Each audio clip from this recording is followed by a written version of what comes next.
Much of what you know about psychology may be a lie. There are a dozen pop psychology myths that have given people a false sense of understanding. Here is a list of some widely believed myths in psychology. Number 1. Opposites attract and make better partners. It's a myth that when dating, you're likely to be attracted to people who are very different from you. A lot of research shows that the opposite is true. We are drawn to potential partners who are similar to us. Not only that, but the similarity is also an indicator of long-term relationship success, because similar people typically agree on more things and share the same communication preferences. This does not mean that opposites cannot make good partners. It just means that the myth cannot be stated as a fact or believed to be true. Number 2. You are left-brained or right-brained. You've probably heard a highly creative person say they're right-brained, or an analytical person state they are left-brained. The idea that people have different dominant sides of their brain is false. Research shows that everyone uses both sides of their brain equally. Though most abilities are based in different regions of the brain, they can be carried out by the connections formed between different parts. Based on an individual's lifestyle, certain sections of the brain can become stronger because the brain has adapted to being under the same conditions for a prolonged time. Number 3. Venting helps you overcome anger. As we have learned that suppressing emotions is harmful, a lot of people mistakenly believe that the fastest way to deal with anger is to yell, rant, and otherwise let it all out, / to vent out. Research shows that venting has the opposite effect than that intended. Rather than calming you down, venting positively reinforces your anger, causing you to become angrier for a longer period.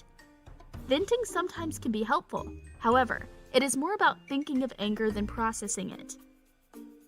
Number 4. The average person only uses 10% of their brain capacity. This is a myth that was believed to be true in the mid to late 1800s, when researchers compared the learning abilities and accomplishments of a child prodigy to the average person who is far less intellectually stimulated. The myth remains popular because people use it to argue that by not pushing themselves to their intellectual limits and reaching their full potential, people are failing to use all of their brain power. Modern studies show that throughout the day, we use 100% of our brains. The important thing to note here is that it is throughout the entire day, not all at once. Given this, some people's lifestyles make their brains more active than others, but we all make use of our brain's abilities. Number 5. Most people undergo a midlife crisis. It is assumed that people who hit their 40s would automatically undergo midlife crisis and would suddenly realize that their life isn't how they always wanted it to be, or they become terrified that their younger years are over. In reality, studies show that only about 10% of the population suffers a midlife crisis. Sure, humans undergo many challenges, but it is a myth that most people undergo a midlife crisis. Number 6. Human memory is like a recording of what happened. We all presume our memory is infallible and that we have recorded an event accurately. But the idea of memory as a reliable record of an event is a myth. Contrary to personal conviction, our memories are far from perfect replicas of events we have experienced. Even flashbulb memories of emotionally important or newsworthy events that seem to have a photographic quality change over time. Number 7. Crowds turn people stupid and dangerous. After a mass emergency, it's typical for reports to describe the crowd as violent and dangerous in a blind panic. There's an implication that we're in a large group, we lose our senses, and it's everyone for themselves. This is grossly refuted by psychology research, as studies show people in crowds experiencing a situation of emergency frequently stop to help one another. Crowds in emergencies can be trusted to behave in more social ways than previously expected by some involved in emergency planning. These are some common myths, which people often take on face value and believe to be true.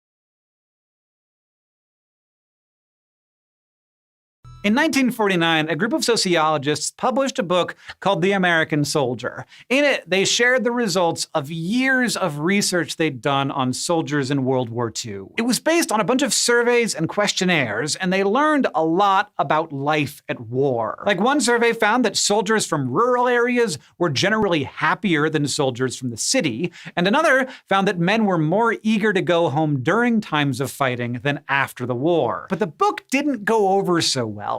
People slammed the researchers for going to so much trouble to state the obvious. And maybe you've rolled your eyes at studies like that before, studies that don't seem to say anything surprising. Like, why would someone pay researchers to take space in a prestigious journal to say things that are perfectly intuitive? The thing is, that's actually a pretty common response to psychology studies, but not because so many of them are intuitive. The real reason is that we're often guilty of what's called hindsight bias. That's the tendency to think information is less surprising once you already know it. And it's just human nature, but the problem is, it doesn't just apply to science. It can skew how much credit or blame you give people, including yourself, for things that happen. The good news is, once you know about it, there are things you can do to reduce that bias. Scientists first identified hindsight bias in 1975, decades after the backlash against the American soldier. And researchers believe it happens because once you learn something, your brain can't help but draw connections between that new information and all the other things you already know. So you suddenly recognize patterns that make that new information seem unsurprising. Like when you hear that the soldiers from rural areas tend to be in better spirits than other soldiers, you might think, well, that's pretty obvious because someone who grew up in the country might be more rugged. They would have adjusted better to the conditions of war. But what if the study had found the opposite? What if city people were the happier ones overall? In that case, you might reason that city people had been exposed to more of the world, so they had an easier time overseas than a country boy who'd never left home. Either way, that's your hindsight bias speaking. Things seem obvious once you know them. This is a pretty harmless example, but in other situations, hindsight bias can cause real problems. Imagine you're a stockbroker, for instance. Every day, you have to make decisions about the best places to invest money. And that can be hard to predict, no matter how good you are at your job. But if you happen to make a bunch of investments that turn a large profit, you might think you earned that success because you're just that good. And now that you're all confident, you might start making risky decisions because hindsight bias has you thinking you know more than you do. Imagine if the same investments had turned out poorly. Now you might be down on yourself for messing things up when really you couldn't have known better. So whether an outcome is positive or negative, hindsight bias just tends to make you think it was more obvious than it actually was. And that often ends up with someone getting too much credit or too much blame. That kind of thing can have really serious consequences. Like if you're a doctor and someone thinks you should have caught a tumor sooner than you did, you could be sued for malpractice. Or if your employee gets hurt on the job, someone could argue that you should have been able to prevent it. In both cases, a court may be responsible for deciding if you should have known better. And since the jurors know how the story ends, they are susceptible to hindsight bias. Accounting for this bias in legal situations is super complicated. But on an individual level, once you're aware of it, there are ways to reduce it. One good strategy is called consider the opposite. All you have to do is stop for a second before you give credit or place blame and imagine if the exact opposite scenario had happened. Like, say you work at a company where an employee was caught stealing, and you have to decide if the employee's manager should be held responsible. After all, there are all sorts of warning signs. The employee was always coming into work before or after hours, they spent an unusual amount of time visiting coworkers' offices, and they were obsessed with true crime shows. Surely the manager should have known something was up. Except consider the opposite situation. If the employee had been making a lot of money instead of stealing from people's desks, those same warning signs might not have seemed suspicious at all. In fact, you'd think it was obvious that this was your star employee, especially because of all that extra time they spent connecting with their coworkers and working after hours. It turns out, if you just think about the fact that other outcomes were possible, you're less likely to assume that any single outcome was obvious. Hindsight bias is the price we have to pay for the fact that we have hindsight at all, which is generally a good thing. Being able to look back and connect the dots between the things that have happened helps us make better decisions and learn from our mistakes. It's a great tool for planning for the future, but when it comes to making sense of the past, it's worth remembering that hindsight isn't always reliable. That bias is an unavoidable part of us, though, so the better we can understand it, the better we can work around it.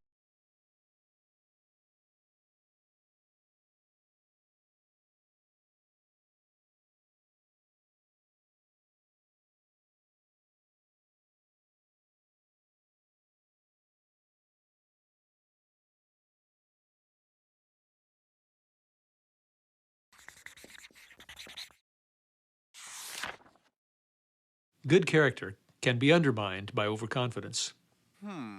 David Brooks wrote in his book, The Social Animal, that human minds are overconfidence machines. And the psychological literature bears that out. A substantial majority of people believe erroneously that they are better than average drivers, more likely to be able to afford to own a house than their peers, and more accurate eyewitnesses than most other people. Yeah, that's the guy. Oh, I'm an excellent driver. I do believe that I'm a better driver. Yeah, other people don't know how to drive, but I know how to do it. Entrepreneurs like Bernie Ebbers of WorldCom and Richard Scrushy of HealthSouth, who built small, obscure companies into economic powerhouses, may gain a sense of invulnerability through a series of successes. Their minds underplay any role that luck had in their success. Indeed, a 2012 empirical study indicated that overconfident executives with unrealistic beliefs about their future performance are more likely to commit financial reporting fraud than other executives.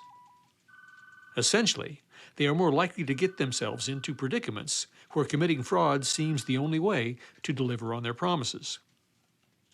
And I know what I needed to make in that class to, further my career.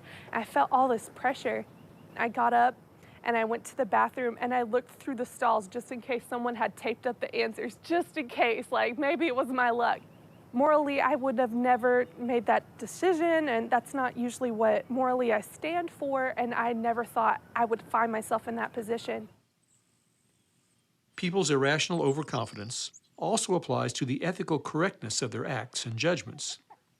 In one survey, more people thought that they would go to heaven than that Mother Teresa would. Other individuals surveyed reported that they were twice as likely to follow the Ten Commandments as other people. In fact, 92% of Americans report that they are satisfied with their own character. I've been in different situations where I have access to information that not every student has, and I've never used it to my advantage. So I would like to think that I'm a little more ethical than other peers. This same overconfidence manifests itself in the workplace, where impossibly high percentages of people believe that they are more ethical than their competitors and co-workers. In one study, 61% of doctors believe that the freebies given out by pharmaceutical companies affected the judgment of other physicians, but only 16% believe that their own judgment was similarly affected. We were playing a very difficult team, and I was the tallest on the team, so I was always the person who did the tip-off. Coach comes up to me and he says, "That's the girl you're going to be tipping off against. Can you jump higher than her?" And I looked at her and I said, "Oh yeah." She out-jumped me about 6 inches. It was awful. Most of us simply assume that we are good people, and therefore we will make sound, ethical decisions. This overconfidence in one's own moral compass can lead us to make decisions without any serious ethical reflection. When hints of the Enron scandal first began to appear in the press, Enron employees' overweening confidence in the competence and strategies of their company, often named the most innovative in America, caused them to express surprise and indignation that anyone would question the ethicality of many of the firm's actions. You gotta be kidding. Any outsider who questioned Enron's tactics or numbers was told that they just didn't get it. That's ethical overconfidence in action, and it's part of the reason that Enron no longer exists. Sometimes it's hard to even realize that you're doing something wrong until somebody else points it out to you, because in your mind, what you're doing is always right. I try to think through everything, and I try to make the situation smaller so it gives me less opportunity to be tempted. Hold yourself up to a standard, and even when you're meeting or exceeding that standard, not, to still keep yourself accountable to that. It's not appropriate to slack off if you make a good decision. I think there's a right social expectation that people do the right thing every time. I think when you come to a spot, especially when you're in a hard place, that kind of morality will definitely come into play, and the decision making is up to you in the end.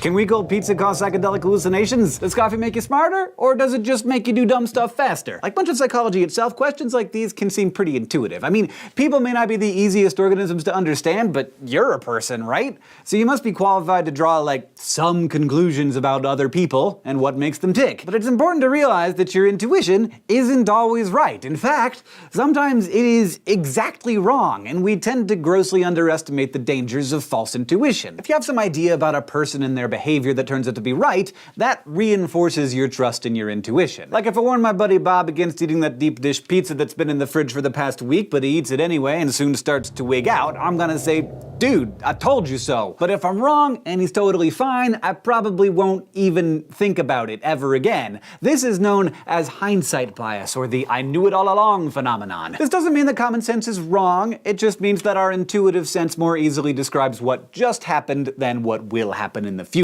Another reason you can't blindly trust your intuition is your natural tendency toward overconfidence. Sometimes you just really, really feel like you're right about people when actually you're really, really wrong. We've all been there. We also tend to perceive order in random events, which can lead to false assumptions. For example, if you flip a coin 5 times, you have equal chances of getting all tails as you do getting alternating heads and tails. But we see the series of 5 tails as something unusual, as a streak, and thus giving that result some kind of meaning that it very definitely does not have. That is why we have the methods and safeguards of psychological research and experimentation, and the glorious process of scientific inquiry. They help us to get around these problems and basically save the study of our minds from the stupidity of our minds. So I hope that it won't be a spoiler if I tell you now that pizza won't make you trip, and coffee doesn't make you smart.